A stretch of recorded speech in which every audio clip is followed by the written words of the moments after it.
આપણે શિક્ષણ અને સમાજ કલ્યાણ કેન્દ્ર સંસ્થા દ્વારા BCI પ્રોજેક્ટ આપણે ખાંભા ગામે ગ્રુપ નંબર 10 LG લીડર તરસુરી હંસીબેન જેણે પાપડ વિશે 13 બહેનોને તાલીમ આપેલી છે નવા પ્રકારના પાપડ બનાવતા.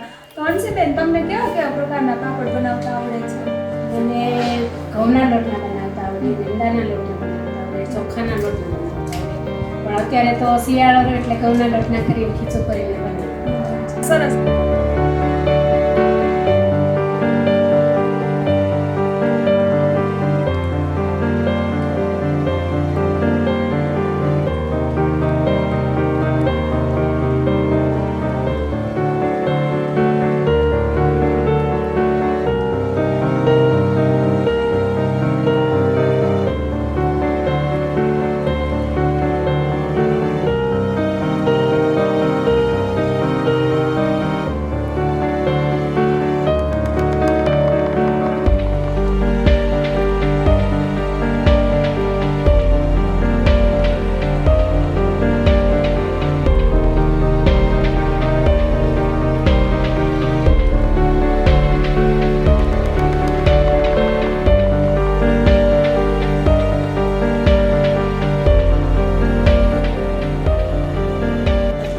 તમે 13 બહેનોને જે અત્યારે તાલીમ આપી છે, 2 કલાકનો તમે સમય જે અમને ફાળવો છે, એ બધાને શિક્ષણ અને સમાજ કલ્યાણ કેન્દ્ર સંસ્થા દ્વારા, BCI પ્રોજેક્ટ દ્વારા, અમારા સ્ટાફ વતી અને મારા વતી તમારો ખૂબ ખૂબ આભાર.